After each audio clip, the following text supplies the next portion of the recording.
BNP ছাড়া কেউ উন্নয়নের বিস্তারিত পরিকল্পনা জানাতে পারেনি বলেছেন তারেক রহমান। জামাতের বিরুদ্ধে ধর্মের নামে প্রতারণার অভিযোগ।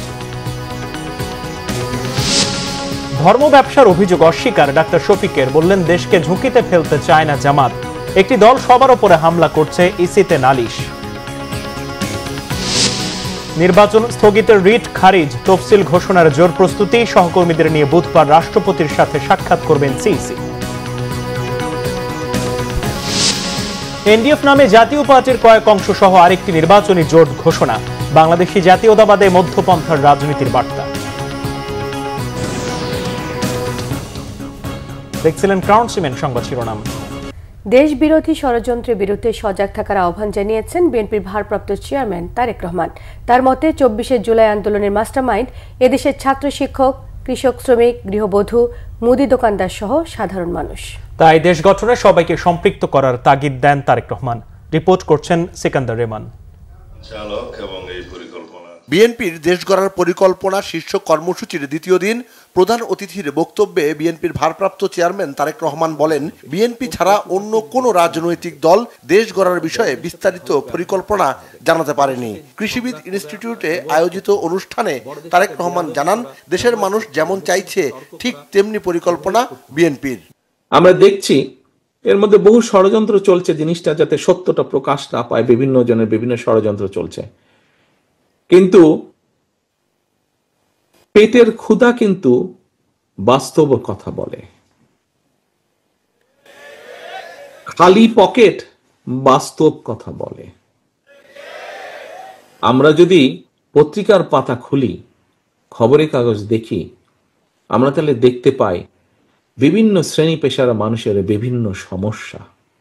মিল ফ্যাক্টরি বন্ধ হয়ে যাচ্ছে, দেশি হোক বিদেশি হোক বিনিয়োগকারীরা বলছে আমরা বিনিয়োগ করব না, করতে চাই না। হাসপাতালগুলোতে সে ঠিকভাবে চিকিৎসার সুবিধা নেই। স্কুল কলেজগুলোতে অনেক জায়গাতেই সঠিকভাবে শিক্ষা কার্যক্রম পরিচালিত হচ্ছে না। রাস্তায় বের হলে ছিনতাই বলো যাই বলে এগুলো তো আছেই, কিন্তু অ্যাক্সিডেন্টের হাত থেকে সুস্থ শরীরে ফিরে আসা যাবে কিনা সেটারও কিন্তু গ্যারান্টি নেই। কোনো রাজনৈতিক দল সনদ নিয়ে কথা বলছে, কেউ নির্দিষ্ট এজেন্ডা বাস্তবায়নের কথা ভাবছে, কিন্তু বিএনপি জনসম্পৃক্ত বিষয় নিয়ে কাজ করছে বলেও জানান তারেক রহমান। সরকারি চাকরির জন্য যাদের বয়স নেই তাদেরকেও সুখবর দিলেন তারেক রহমান। বললেন, প্রশিক্ষণের মাধ্যমে নানা বয়সী বেকারদের কাজে লাগানো হবে। প্রার্থীদের জন্য কাজ নয়, ধানের শীষের জন্য কাজ করার কথা বলেন বিএনপির ভারপ্রাপ্ত চেয়ারম্যান। হয়তো এমনও হতে পারে তোমার এলাকায় যে প্রার্থী ঘোষণা করা হয়েছে দলের পক্ষ থেকে, একটা তো সিদ্ধান্ত নিতেই হবে আমাদেরকে। আমরা একটা সিদ্ধান্ত নিয়েছি, কম বেশি যেটা মনে হয়েছে ভালো হবে আমরা সেটাই নিয়েছি। হয়তো তুমি একজনকে পছন্দ করতে, তুমি হয়তো সে হয়তো পায়নি, যে পেয়েছে তার সাথে হয়তো তোমার সম্পর্ক আছে, হয়তো অতটা না, একটু কম সম্পর্ক। ভাইরে, তুমি তো প্রার্থীর জন্য কাজ করছো না, তুমি তো তোমার ধানের শীষের জন্য কাজ করছো, তুমি তো তোমার দলের জন্য করছো। তো এখানে প্রার্থী মুখ্য নয়, এখানে মুখ্য হচ্ছে তোমার দল, এখানে মুখ্য হচ্ছে দেশ এবং দেশ গঠনের পরিকল্পনা, যেটা প্ল্যান এবং প্ল্যানিং প্রোগ্রাম, এটা হচ্ছে মুখ্য, এবং মুখ্য হচ্ছে ধানের শীষ। তারেক রহমান জানান, ৫০ লাখ পরিবারের নারী সদস্যকে ফ্যামিলি কার্ড দেওয়ার মাধ্যমে পুরো পরিবারকে স্বাবলম্বী করা হবে। বলেন, প্রাথমিক শিক্ষার গুণগত মান উন্নয়ন করে শিশু অবস্থা থেকেই শিক্ষার্থীদের ভিত গড়ে তোলার পরিকল্পনা বিএনপির। ঘরে দুয়ারে দুয়ারে তোমাদের যাওয়া। সিকান্দার রেমান, বাংলা ভিশন, ঢাকা। বিএনপি স্থায়ী কমিটির সদস্য সালাউদ্দিন আহমেদের অভিযোগ, ধর্মের নামে ট্যাবলেট বিক্রি করে জনগণের সঙ্গে প্রতারণার পরিকল্পনা করছে ধর্ম ব্যবসায়ী একটি দল। তারা জান্নাতের টিকিট বিক্রি করলেও ইহকালে মানুষ কিভাবে চলবে তার কোনো বক্তব্য নেই। বিএনপির সিনিয়র যুগ্ম মহাসচিব রুহুল কবির রিজভী অভিযোগ করেন, ইউরোপের অন্ধকার যুগে ফিরিয়ে আনতে চায় জামাত। রিপোর্ট করছেন সিকান্দার রেমান। বাংলাদেশ জাতীয়তাবাদী দল বিএনপির দেশ গড়ার পরিকল্পনা শীর্ষক কর্মসূচির দ্বিতীয় দিন সোমবার সকালে কৃষিবিদ ইনস্টিটিউশনে নির্বাচনী প্রচারের নানা দিক নিয়ে কথা বলেন বিএনপির সিনিয়র যুগ্ম মহাসচিব রুহুল কবির রিজভী। ধর্ম নিয়ে যারা রাজনীতি করছেন তাদের সমালোচনাও করেন তিনি। যে ইন্টেলিজেন্স ইউরোপের যে পাপ মোচনের যে ঘটনাটি, যে পাপ মোচন হয়ে যাবে যদি পাদ্রী সাহেবের বা পোপের একটা চিঠি পাওয়া যায়, তাহলে সরাসরি স্বর্গে চলে যাবে, তার অনেক পাপ, সেখান থেকে কিছু পাপ কমে যাবে। ঠিক সে জিনিসটা এখন জামাত ইসলাম করছে, অর্থাৎ তারা ইউরোপের মধ্যযুগকে, অন্ধকার যুগকে ফিরিয়ে নিয়ে আসতে চাচ্ছে। একই অনুষ্ঠানে বিএনপির স্থায়ী কমিটির সদস্য সালাউদ্দিন আহমদ জানান, দেশবাসীর কল্যাণে কাজ করতে সঠিক পরিকল্পনার মাধ্যমে এগুতে চায় BNP. Health card, family card সহ সাধারণ মানুষের মৌলিক চাহিদা পূরণে বিএনপির মহাপরিকল্পনার কথা জানান তিনি। বলেন, ধর্ম ব্যবসায়ীদের মুখোশ উন্মোচিত হয়ে গেছে। যদি আমরা রাষ্ট্র পরিচালনার ক্ষেত্রে আগের থেকে পরিকল্পনা প্রণয়ন না করি, তাহলে আমরা ফেল করার জন্যই পরিকল্পনা করলাম। এখন এই কথাটা তো আমাদের ধর্ম ব্যবসায়ী বন্ধুদের উদ্দেশ্যে বলা হয়ে গেল মনে হয়। তারা কেবলই বলছে যে এখানে একটু মার্কাতে ভোট দিলে তরতরাইয়া জান্নাতে যাবে, তার আগে ইহকালে কিভাবে চলবে এর কোনো বক্তব্য নাই। মানে যেই দলের কোনো নীতি আদর্শ নেই, কোনো পরিকল্পনা নাই, শুধুমাত্র ধর্মের নামে একটা ট্যাবলেট বিক্রি করে জনগণের সাথে প্রতারণা করার পরিকল্পনা করছে, তাদেরকে জনগণ ইতিমধ্যে চিনেছে, তাদের মুখোশ উন্মোচিত হয়েছে।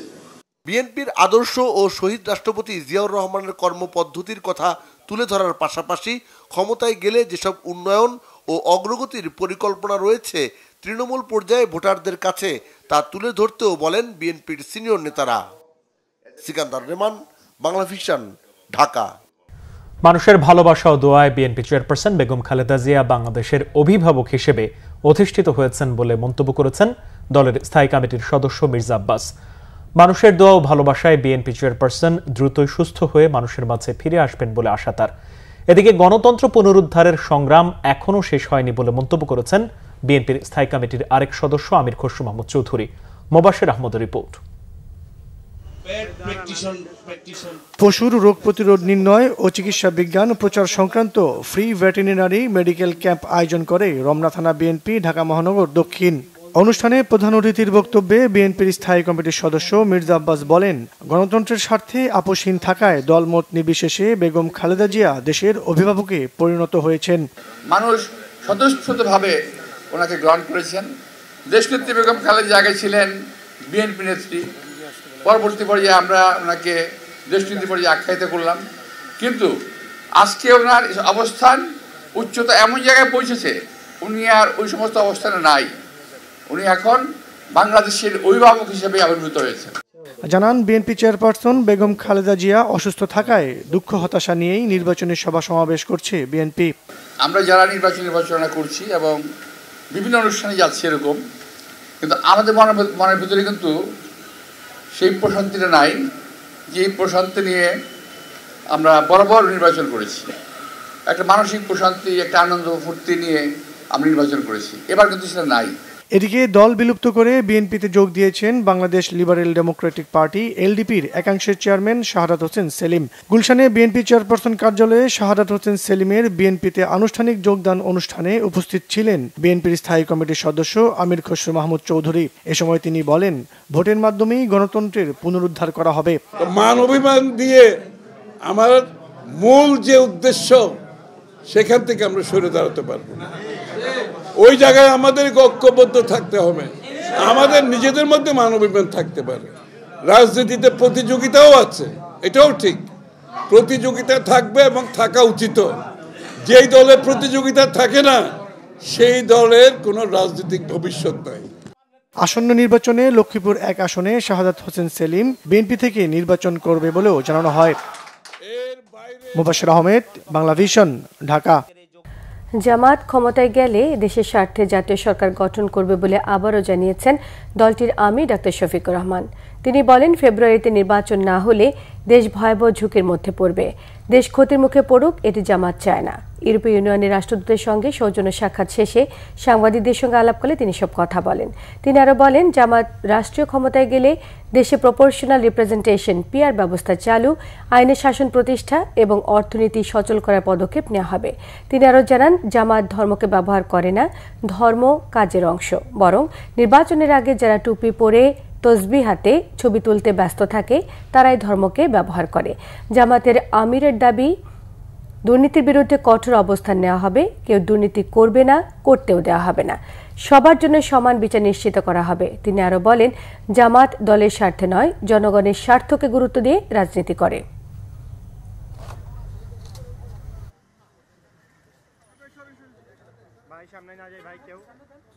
আমরা মনে করি যে ফেব্রুয়ারির ঘোষিত এই টাইমলাইনের ভিতরে নির্বাচন হওয়াই দেশের জন্য একান্ত প্রয়োজন।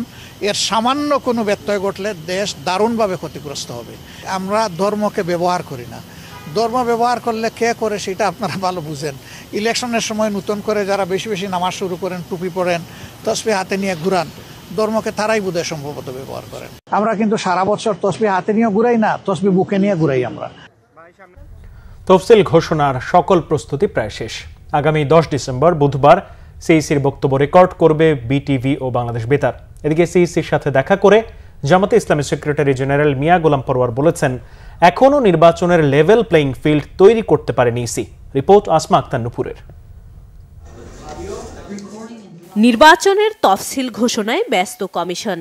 সেই আলোকে সোমবার বিকেলে মাঠ পর্যায়ের নির্বাচন কর্মকর্তাদের সাথে ভার্চুয়ালি সভা করেন প্রধান নির্বাচন কমিশনার সহ অন্যান্য কমিশনার ও কর্মকর্তারা।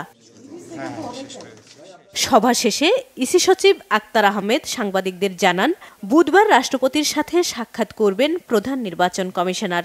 একই দিন বাংলাদেশ বেতার ও বাংলাদেশ টেলিভিশনকে জাতির উদ্দেশ্যে সিএসির বক্তব্য রেকর্ড করতে চিঠি দেওয়া হয়েছে। ডিসেম্বরের 10 তারিখে মাননীয় প্রধান নির্বাচন কমিশনার স্যার বাংলাদেশ টেলিভিশন এবং বাংলাদেশ বেতারে একটা ভাষণ রেকর্ড করবেন। এখন রেকর্ডের বিষয়বস্তুটা এবং সময়টা এটা স্যার নির্ধারণ করবেন। তফসিল ঘোষণার জন্য তো প্রস্তুতি 24শে নভেম্বর গত বছরের থেকে তো শুরু করা হয়েছে এবং এটা ধারাবাহিকভাবে একটু একটু একটু একটু করে আজকে এই পর্যন্ত এসছে। অবস্থানগত সকল প্রস্তুতির কথাও জানান তিনি। আইন বিচার সংসদ বিষয়ক মন্ত্রণালয় থেকে পাইনি। একটা হচ্ছে যে আপনার আরপিওর লাস্ট অ্যামেন্ডমেন্ট, যেটা নির্বাচন পরিচালনা বিধিমালা এবং রাজনৈতিক দল এবং প্রার্থীর আচরণ বিধিমালার সংশোধনী, এই তিনটা এখন আমরা হাতে পাইনি। এটা তিনটা পেলেই আপনার ম্যানুয়ালটা প্রিন্টিংয়ে দেওয়া যাবে। এদিকে সকাল 11টায় জামায়াতে ইসলামীর সেক্রেটারি জেনারেল মিয়া গোলাম পরোয়ারের নেতৃত্বে 6 সদস্যের প্রতিনিধি দল দেখা করেছে সিএসির সাথে। প্রায় 2 ঘন্টা বৈঠক শেষে গোলাম পরোয়ার বলেন, নির্বাচনের জন্য অধীর অপেক্ষায় মানুষ। একটি রাজনৈতিক দলের অন্য দলের উপর হামলার নিন্দাও জানান তিনি। নির্বাচনের লেভেল প্লেইং ফিল্ড সম্পর্কে নিশ্চিত করতে পারেননি এবং পারেননি যে বিদ্যমান প্রশাসনিক অবস্থার কিছু তথ্য প্রমাণ স্পেসিফিক আমরা ওনাদের সামনে তুলে ধরে বলেছি যে এই অবস্থা থাকলে এটাকে আমরা লেভেল প্লেইং ফিল্ড হিসেবে গ্রহণ করব না, সুনির্দিষ্টভাবে আপনাদেরকে পদক্ষেপ নিতে হবে। প্রবাসী ভোটারদের রেজিস্ট্রেশন প্রক্রিয়ায় জটিলতা নিরসন, অবৈধ অস্ত্রের বিরুদ্ধে কঠোর পদক্ষেপের দাবিও জানিয়েছে জামায়াত। আসমা আক্তার নুপুর, বাংলা ভিশন, ঢাকা। আসন্ন ত্রয়োদশ জাতীয় সংসদ নির্বাচনে সব কার্যক্রম স্থগিত চেয়ে দায়ের করা রিট উত্থাপিত হয়নি মর্মে খারিজ করে দিয়েছে হাইকোর্ট। সোমবার বিচারপতি শিকদার মাহমুদুর রাজির নেতৃত্বাধীন হাইকোর্ট বেঞ্চ এ আদেশ দেন। এর আগে গত 3 ডিসেম্বর আসন্ন ত্রয়োদশ জাতীয় সংসদ নির্বাচনে সকল কার্যক্রম স্থগিত চেয়ে রিট দায়ের করা হয়। রিটের নির্বাহী বিভাগ থেকে নির্বাচন কমিশনের সচিব, রিটার্নিং কর্মকর্তা, সহকারী রিটার্নিং কর্মকর্তা নিয়োগ অবৈধ ঘোষণা এবং ইলেকট্রাল সার্ভিস কমিশন গঠনের নির্দেশনা চাওয়া হয়েছিল। নিবন্ধিত রাজনৈতিক দল বাংলাদেশ কংগ্রেসের মহাসচিব অ্যাডভোকেট ইয়ারুল ইসলাম এই রিট দায়ের করেন। বিএনপি চেয়ারপারসন বেগম খালেদা জিয়ার শারীরিক অবস্থার কিছুটা উন্নতি হয়েছে। মেডিকেল বোর্ড সংশ্লিষ্ট বিভিন্ন সূত্র জানালেও বিএনপির পক্ষ থেকে আনুষ্ঠানিকভাবে কিছু জানানো হয়নি। সোমবার বিকেল 3:30টার দিকে এভার কেয়ার হাসপাতালে যান বেগম খালেদা জিয়ার পুত্রবধূ তারেক রহমানের স্ত্রী ডাক্তার জুবাইদা রহমান। খালেদা জিয়ার স্বাস্থ্য চিকিৎসার বিষয় নিয়ে চিকিৎসক দলের সাথে সমন্বয় করছেন তিনিও। এদিকে উন্নত চিকিৎসার জন্য খালেদা জিয়ার লন্ডন যাত্রা আরেক দফা পিছিয়ে যাচ্ছে। বেসামরিক বিমান চলাচল কর্তৃপক্ষ সূত্র জানিয়েছে, এয়ার অ্যাম্বুলেন্সের জন্য মঙ্গলবারের শিডিউল প্রত্যাহারের আবেদন জানিয়েছে সংস্থাটি। এর আগে এয়ার অ্যাম্বুলেন্সটি মঙ্গলবারে ঢাকায় অবতরণের অনুমতি চেয়েছিল, যা বরাদ্দ করাও হয়। তবে কি কারণে শিডিউল প্রত্যাহারের আবেদন করেছে তা জানা যায়নি। এর আগে সবশেষ ব্রিফিংয়ে বেগম খালেদা জিয়ার ব্যক্তিগত চিকিৎসক ও বিএনপির স্থায়ী কমিটির সদস্য ডাক্তার AZM জাহিদ হোসেন জানান, বেগম খালেদা জিয়ার সুস্থতাকে সর্বাধিক অগ্রাধিকার দিচ্ছে মেডিকেল বোর্ড। এয়ার অ্যাম্বুলেন্সে ভ্রমণ করার মতো অবস্থা হলেই মেডিকেল বোর্ড পরবর্তী সিদ্ধান্ত নেবে। দর্শক, এই মুহূর্তে এবার কেয়ার হাসপাতালের সামনে আছেন সহকর্মী শুভ মাহফুজ, যুক্ত হব তার সাথে। শুভ, বিএনপি চেয়ারপারসনের শারীরিক অবস্থা সম্পর্কে চিকিৎসকরা আজ কিছু জানিয়েছেন কিনা?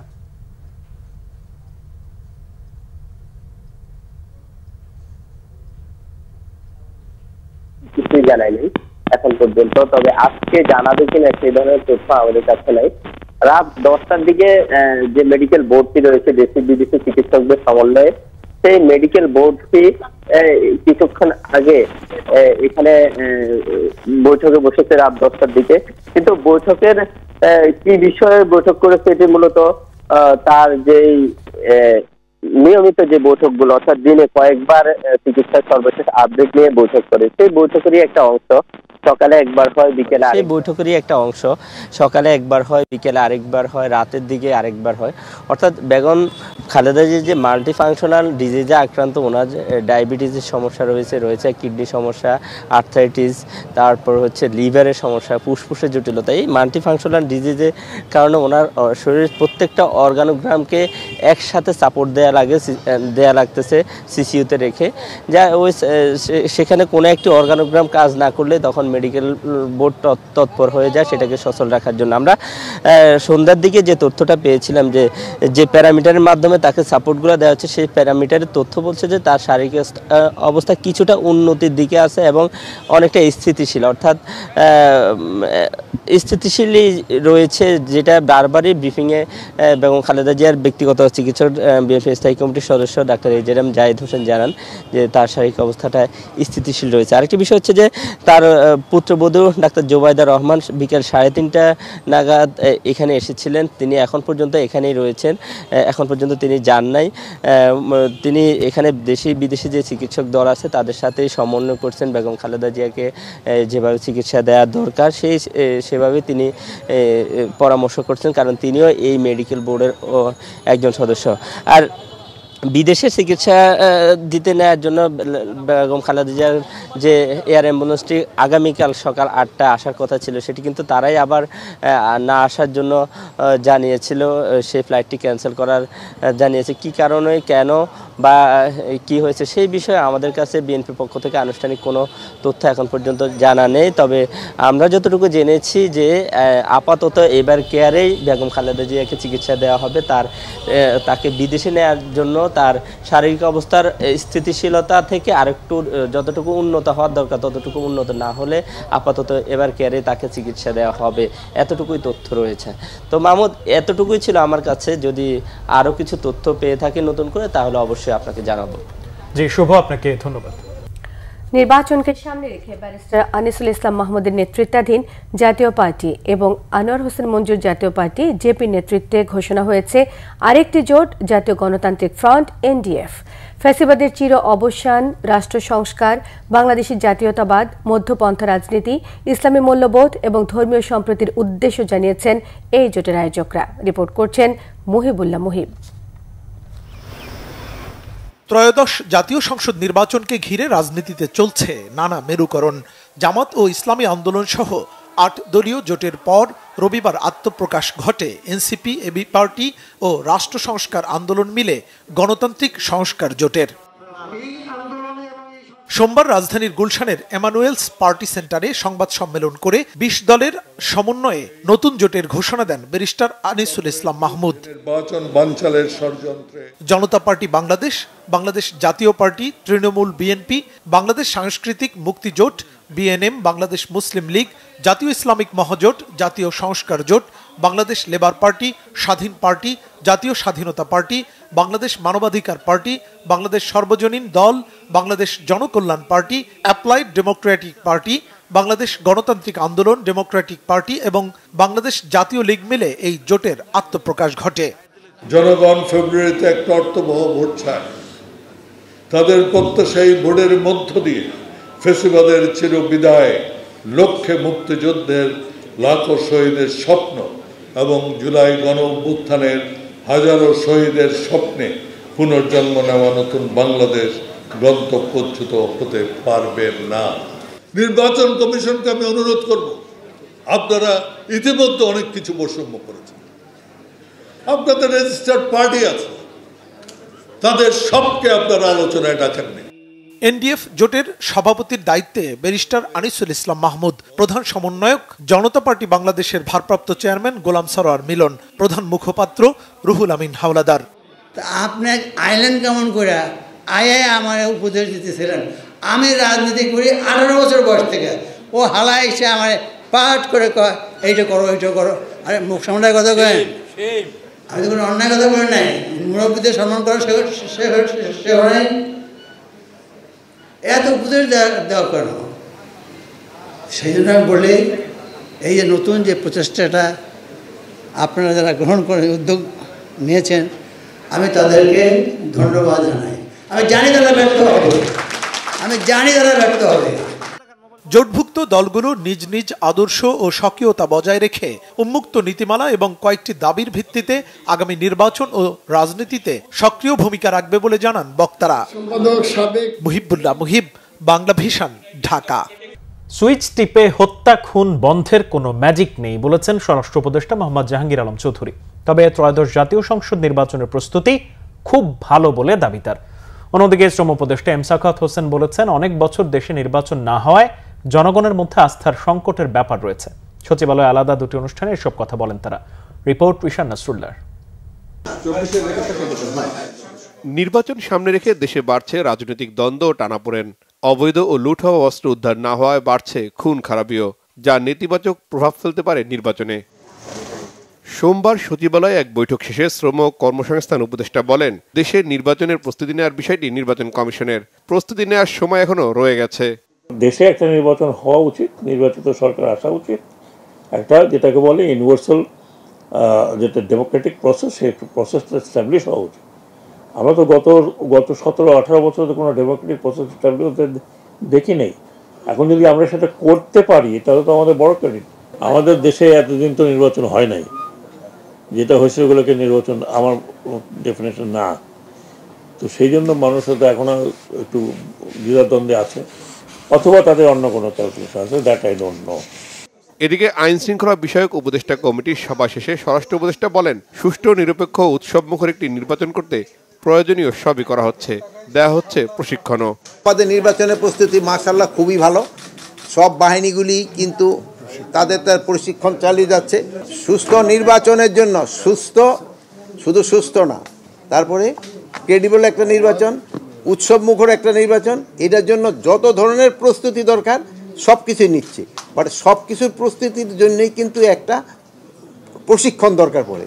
প্রশিক্ষণটা হলো সব কিছু মেইন। নির্বাচনের আগে না, নির্বাচন আগে এই ধরনের ঘটনা তো ঘটছে, আমি তো অস্বীকার করি না। আর নির্বাচনের আগে যে এইগুলি সব বন্ধ হয়ে যাবে তাও আমি বলতে পারি না। মানে যদি আমার কাছে কোনো ম্যাজিক থাকতো বা ওই সুইচ লাইট অন অফের মতো থাকতো তা আমি করে দিতাম যে লাইট অফ, এখন আর কোনো কিলিং কোনো কিছু হবে না। আমার কাছে এরকম কোনো ম্যাজিক নেই। এবার ভোটদানের 1 ঘন্টা সময় বাড়ানোর কথা উল্লেখ করে কেন্দ্রগুলোতে নিরবচ্ছিন্ন বিদ্যুৎ সরবরাহ নিশ্চিতের পদক্ষেপ নেওয়া হচ্ছে বলেও জানান স্বরাষ্ট্র উপদেষ্টা। এছাড়া দ্রুত সময়ের মধ্যেই গণভবন জাদুঘর খুলে দেওয়ার কথাও জানান তিনি। রিশান নাসরুল্লাহ, বাংলা ভিশন, ঢাকা। দরকারি সংস্কার এবং আর্থিক শৃঙ্খলা নিশ্চিতে কাঙ্ক্ষিত রাজস্ব আয় বাড়াতে না পারলে ঋণের ফাঁদে পড়বে বাংলাদেশ, এমন আশঙ্কা বিশেষজ্ঞদের। এনবিআর চেয়ারম্যানও মনে করছেন, ঋণের ফাঁদে পড়ার বিষয়ে অস্বীকার করে সামনে এগোনো অসম্ভব। তবে বিশ্লেষকরা বলছেন, নির্বাচনের মাধ্যমে নতুন সরকার ক্ষমতায় যাবে সেই আশায় শিল্পের কাঁচামাল আমদানি বেড়েছে। নির্বাচনে মেট্রোতে ওঠা বাংলাদেশের ভোট ভয়ানক ভূমিকম্প হওয়া ছাড়া থামার আশঙ্কা নেই বলে জানিয়েছেন কেউ কেউ। রিপোর্ট করছেন জিয়াউল হক সবুজ। ফ্যাসিবাদী শেখ হাসিনার সরকারের পতনের পর গেল প্রায় 16 মাস ধরে নানা সংকটের মধ্য দিয়ে যাচ্ছে দেশের অর্থনীতি। চরম লুটপাটে বিপর্যস্ত ব্যাংকিং খাতের ক্ষত থেকে শুরু করে বাজারে উচ্চ মূল্যস্ফীতির দাপটে নাভিশ্বাস ভোক্তাদের। বিনিয়োগে চরম খরার কারণে বাড়েনি কর্মসংস্থান। জিডিপির অনুপাতে রাজস্ব আয়ের হার এখনও আটকে আছে 7 ভাগে। সোমবার এমন তথ্যই উঠে এলো Bangladesh state of the economy প্রতিবেদনে। যে আমরা একটা লং টার্ম ডেট ট্র্যাপের দিকে যাচ্ছি কিনা, আসলে চলে গেছি অলরেডি। এটা আমরা যতদিন সত্য স্বীকার না করবো ততদিন আমরা আসলে মানে এগোতে পারবো না। গত অর্থ বছরে আমরা 3,78,000 কোটি টাকা আদায় করেছি। সুতরাং আদায় বেড়েছে, কিন্তু যতটুকু আদায় আমাদের প্রয়োজন আমরা এর ধারে কাছেও নাই। এটা হলো বাস্তবতা। চাঁদাবাজির মধ্য দিয়ে ব্যবসায়ীর টাকা চাঁদাবাজের হাতে চলে যায় বা পলিটিশিয়ানের হাতে চলে যায়। তো এইরকম অবস্থাতে এইরকম কন্টিনিউয়াস মানে যেটাকে বলে রিশাফলিং অফ দি ওয়েলথ যখন চলতে থাকে, তখন আমরা খুব বেশি গ্রোথ বা খুব বেশি প্রোডাক্টিভ গ্রোথ আমরা আশা করতে পারি না। দেশের এখনকার অর্থনীতি, আগামী চ্যালেঞ্জ ও জাতীয় নির্বাচন সহ বিভিন্ন বিষয়ে নিজের বিশ্লেষণ তুলে ধরেন সরকারের নীতি নির্ধারক ও অর্থনীতি বিশ্লেষকরা। কিছুটা হয়তো আমরা এন্টারপ্রেনারদের কাছ থেকে একটা ইতিবাচক একটা আমরা ইঙ্গিত পাচ্ছি এই LC opening of capital machinery. এইটা আমার মনে হয় যে ভালো, এবং অর্থনীতি সম্বন্ধে এন্টারপ্রেনাররা কিছুটা আশাবাদ, সামনে নির্বাচন হবে এবং একটা স্থিতিশীল গভর্নমেন্ট আসবে, এবং ওই রকম একটা মাথায় রেখেই হয়তোবা এইটা হয়েছে। নির্বাচনের মেট্রোটা চালু হয়ে গেছে এবং একটা বড় ধরনের 6 বা তার বেশি মাত্রার রাজনৈতিক ভূমিকম্প যদি না হয়, এই মেট্রোটা থামানো সম্ভব হবে না। যে অ্যাচিভমেন্ট এই গভর্নমেন্ট করেছে এটা তো আমি বলবো যে হিস্টোরিক। আমি নিশ্চিত হিস্ট্রি উইল মানে ট্রিট আস, ভালোভাবে আমাদেরকে ট্রিট করবে। আলোচনায় চট্টগ্রাম বন্দর থেকে শুরু করে ব্যাংকের ভঙ্গুর পরিস্থিতি। গভর্নর জানালেন, ব্যাংকের কর্মকর্তারাও এড়াতে পারেন না খেলাপি ঋণের দায়। সংকট কাটিয়ে উঠতে এনবিআরকে আয় বাড়ানোর তাগিদ দেন তিনি। I cannot print money, or I should not print money if I want to fight inflation. So this tension is there, and it will remain there. And there are two ways to alleviate the tension. One is if NBR can mobilize much more revenue, then the borrowing requirement will slowly go down. একীভূত হওয়া 5 ব্যাংকের গ্রাহকরা আগামী সপ্তাহ থেকে তাদের জমানো টাকা ধীরে ধীরে তুলতে পারবেন, এমনটাই জানিয়েছেন গভর্নর। জিয়াউল হক সবুজ, বাংলা ভিশন, ঢাকা। রাজধানীর মোহাম্মদপুরে নিজ ফ্ল্যাট থেকে উদ্ধার হয়েছে মা মেয়ের গলাকাটা লাশ। মা লায়লা আফরোজ এবং মেয়ে নাফিসা হত্যায় সন্দেহের তীর পলাতক কাজের মেয়ে আয়েশার দিকে। আর পুলিশ বলছে হত্যার পর খুনি বাথরুমে গোসল করেছে, তারপর জামা কাপড় পরিবর্তন করে বের হয়ে গেছে।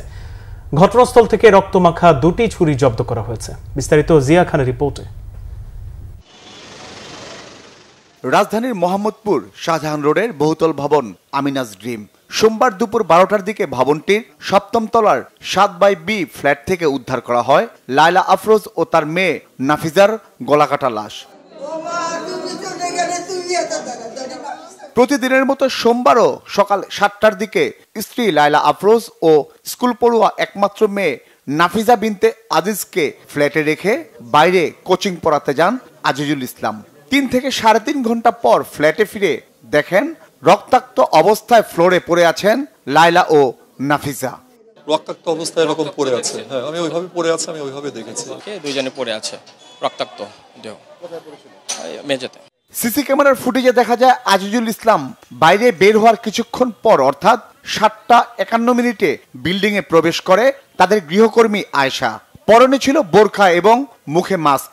9:36 তাড়াহুড়ো করে বের হয়ে যায় আয়েশা। সন্দেহের জায়গা হলো তার পরনে এবার স্কুল ড্রেস। স্কুল ড্রেস ফিন্দা ওই জায়গাতে টপ করে বার হয়ে গেছে। ভাই এনে বসা, আমি এইখানে বসা। বাইরে বলতেছে, আমি কিছু ভাই মেয়েটারে চেনেন? কয় না তো। পরে উনি ডাক দিছে, তুমি কোথা থেকে আসছো? বলে আমি 7B কাজ করি। বাস এইটুকুই কথা হয়েছে। এইটুকুই কথা হওয়ার পরে উনি তো বার হয়ে যায়, হেনতে ওই তোমাতে গেছে, ওখানতে ফিরে এসে রিক্সা নিয়ে চলে গেছে। 7/B ফ্ল্যাটটির সবগুলো রুবি ছিল রক্তমাখা। ধস্তাধস্তির চিহ্ন ছিল রুমের মাঝে। বাথরুম থেকে 2টি ছুরি উদ্ধার করে পুলিশ। আমরা 2টি ধারালো ছুরি পেয়েছি এবং ভেতরে তার যে হত্যাকারী সে ফ্রেশ ট্রেশ হয়েছে এরকম বাথরুমে আমরা সেরকম আলামত পেয়েছি। 4 দিন আগে কাজের জন্য গেটে এসেছিল আয়েশা। লায়লা আফরোজার সাথে কথা বলে আয়েশাকে গৃহকর্মী হিসেবে ঠিক করে দেন দারোয়ান খালেক। গেটের সামনে আসছিল, আয়েশা বললো যে কাজ দরকার যে বললাম কাজ দরকার, তো আমি ফোন করে দেখালুই যদি কাজ ম্যাডামে নেয় ম্যাডাম আমার আগে বলছে যে আমার ইয়ার দরকার, বুয়ার দরকার, যে এই জন্য আর কি আমরা পাঠাইছি ফোন করি। কদিন আগে দিচ্ছেন আপনি? 4 দিন আগে। 4 দিন। 4 দিন আগে? জি। 4 দিন ও আসে যাওয়া কটার সময় বলছে, কি আসে? আসে বলছে সে 7টা 8টা এরকম বৃত্তি আসে, এরকমের বৃত্তি যায় কটা, যার টাইমে আমি আর দেখি না। ফ্ল্যাটের সবকিছু ছিল তছনছ, আলমারি ছিল ভাঙা। এই ভিতরের আলমারিগুলোতে একমাত্র জামা কাপড় ছাড়া আর কিছু থাকে না, কিন্তু ভিতরে যে একটা কাঠের আলমারি আছে সেখানে এখন আমার মিসেস অল্প সামান্য কিছু জিনিসপত্র রাখতেন। তবে হত্যার উদ্দেশ্য বা খুনির সংখ্যা এখনো পরিষ্কার নয় আইন শৃঙ্খলা বাহিনীর। জিয়া খান, বাংলা ভিশন, ঢাকা। নিঃশর্ত ক্ষমা চাওয়ায় কিশোরগঞ্জ 4 আসনে বিএনপি মনোনীত প্রার্থী আইনজীবী ফজলুর রহমানকে আদালত অবমাননার অভিযোগ থেকে অব্যাহতি দিয়েছে আন্তর্জাতিক অপরাধ ট্রাইব্যুনাল। সোমবার ট্রাইব্যুনালের চেয়ারম্যান বিচারপতি গোলাম মর্তুজা মজুমদারের নেতৃত্বাধীন 3 সদস্যের ট্রাইব্যুনাল এই আদেশ দেন। এ সময় আদালত ফজলুর রহমানকে উদ্দেশ্য করে বলেন, আদালত নিয়ে রাজনীতিবিদ এবং আইনজীবীদের এ ধরনের মন্তব্য মানুষের মধ্যে আন্তর্জাতিক অপরাধ ট্রাইব্যুনাল সম্পর্কে ভুল ধারণা তৈরি করবে। জবাবে ট্রাইব্যুনালের প্রতি তার আস্থা রয়েছে জানিয়ে বক্তব্যের জন্য নিঃশর্ত ক্ষমা প্রার্থনা করেন ফজলুর রহমান। এর আগে মানবতা বিরোধী অপরাধে শেখ হাসিনা ফাঁসি রায়ের পর একটি টেলিভিশনে টক শোতে ফজলুর রহমান ট্রাইব্যুনাল এবং রায় নিয়ে আপত্তিকর মন্তব্য করেন, যার পরিপ্রেক্ষিতে 26 নভেম্বর অ্যাডভোকেট ফজলুর রহমানের বিরুদ্ধে ট্রাইব্যুনালের রেজিস্ট্রার কার্যালয়ে আদালত অবমাননার অভিযোগ করে প্রসিকিউশন। এবার আরো কিছু খবর নিয়ে একটি desk report. BNP chairperson Begum Khaleda জিয়ার রোগমুক্তি ও সুস্থতা কামনায় গণদোয়া হয়েছে বগুড়ার ঐতিহ্যবাহী আলতাফুন্নেসা খেলার মাঠে। এতে জেলা সদর, উপজেলা ও গ্রামগঞ্জের বিভিন্ন মানুষ অংশ নেয়। উপস্থিত ছিলেন বিএনপি চেয়ারপারসনের উপদেষ্টা অ্যাডভোকেট AKM মাহবুবুর রহমান, হেলালুজ্জামান তালুকদার লালু, জেলা বিএনপির সভাপতি মোহাম্মদ রেজাউল করিম বাদশাহ সহ সহযোগী সংগঠনের নেতাকর্মীরা। 41 নম্বর ওয়ার্ড স্বেচ্ছাসেবক দলের উদ্যোগে পরিষ্কার পরিচ্ছন্নতা ও বৃক্ষরোপণ কর্মসূচি অনুষ্ঠিত হয়েছে। রাজধানীর বাড্ডা থানায় এই কর্মসূচিতে প্রধান অতিথি ছিলেন ঢাকা মহানগর উত্তর স্বেচ্ছাসেবক দলের সাবেক সিনিয়র সহ সভাপতি হারুনুর রশিদ। সভাপতিত্ব করেন 41 নম্বর ওয়ার্ড স্বেচ্ছাসেবক দলের আহ্বায়ক বিল্লাল হোসেন। খাগড়াছড়ির বিভিন্ন স্কুলে জেলা পরিষদের উদ্যোগে শিক্ষা সামগ্রী বিতরণ করা হয়েছে। খাগড়াছড়ি পার্বত্য জেলা পরিষদ চেয়ারম্যান শেফালিকা ত্রিপুরা শিক্ষা প্রতিষ্ঠানের প্রধানদের হাতে বেঞ্চ ও আলমিরা তুলে দেন। অন্যদিকে জেলা সাহিত্য পরিষদের আয়োজনে দিনব্যাপী সাহিত্য উৎসব অনুষ্ঠানের উদ্বোধন করেন পার্বত্য জেলা পরিষদ চেয়ারম্যান। পঞ্চগড়ে বিটিআর আয়োজিত উন্মুক্ত চা আস্বাদনী ও কোয়ালিটি কন্ট্রোল প্রশিক্ষণ, বাংলাদেশ চা গবেষণা ইনস্টিটিউট আয়োজিত উন্মুক্ত চা আস্বাদনী ও কোয়ালিটি কন্ট্রোল অধিবেশন এবং হাতে কলমে মৌসুমের গুরুত্বপূর্ণ কৃষিতাত্ত্বিক পরিচর্যা, হাই ভ্যালু চা, অ্যাডেড চা তৈরি বিষয়ক দিনব্যাপী প্রশিক্ষণ অনুষ্ঠান হয়েছে। এতে প্রধান অতিথি ছিলেন বাংলাদেশ চা বোর্ডের chairman major general Mohammad Mezbauddin Ahmed.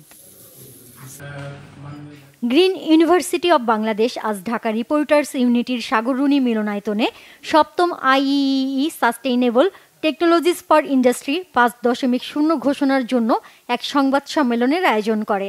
এতে গবেষণা নির্ভর সমাধান এবং শিল্প প্রযুক্তির মাধ্যমে মানবিক উদ্ভাবন এবং অংশীজনদের সমন্বিত সহযোগিতায় টেকসই উন্নয়নে বিশ্ববিদ্যালয়ের ভূমিকা ও প্রতিশ্রুতির নানা দিক সম্পর্কে আলোকপাত করেন জিইউবি উপাচার্য অধ্যাপক ডক্টর মোহাম্মদ শরীফুদ্দিন।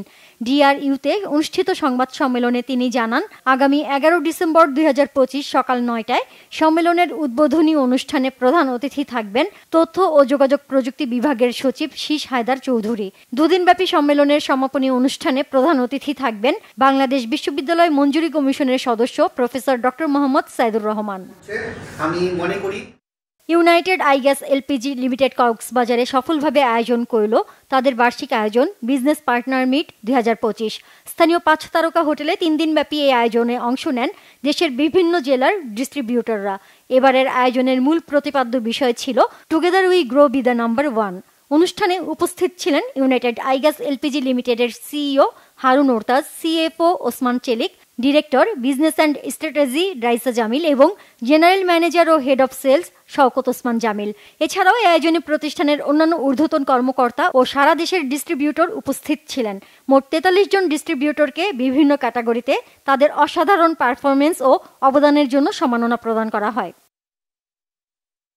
দেশের শীর্ষস্থানীয় নিত্য ব্যবহার্য ও ভোগ্য পণ্য উৎপাদন ও বিপণনকারী প্রতিষ্ঠান ইউনিলিভার বাংলাদেশ ও কেওক্রাডং বাংলাদেশের যৌথ উদ্যোগে সেন্ট মার্টিন দ্বীপে অনুষ্ঠিত হয়েছে ইন্টারন্যাশনাল কোস্টাল ক্লিন আপ 2025। বৃহৎ এই উদ্যোগে সমুদ্রের বর্জ্য অপসারণের পাশাপাশি দায়িত্বশীল পর্যটন ও স্থানীয়দের পরিবেশ সচেতনতায় অংশগ্রহণকে অনুপ্রাণিত করা হয়েছে।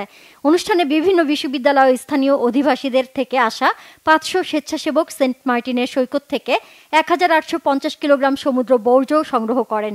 পরে এসব বর্জ্য নিরাপদভাবে মূল ভূখণ্ডে নিয়ে পরিবেশ বান্ধব উপায়ে অপসারণ করা হয়। অনিয়ন্ত্রিত বর্জ্য ও পর্যটনের চাপজনিত পরিবেশ ঝুঁকি কমাতে এই উদ্যোগ ভূমিকা রাখবে আশা আয়োজকদের। এছাড়াও এই উদ্যোগের বিভিন্ন দিক নিয়ে জানান ইউনিলিভার বাংলাদেশ লিমিটেডের corporate affairs partnerships and communication এর পরিচালক শামিমা আক্তার ও ocean conservancy international coastal clean আপের country coordinator Muntasir Mamun. Bangla vision news desk. সংবাদ শেষ করব। ক্রাউন সিমেন্ট শিরোনামগুলো আরেকবার জানিয়ে দিয়ে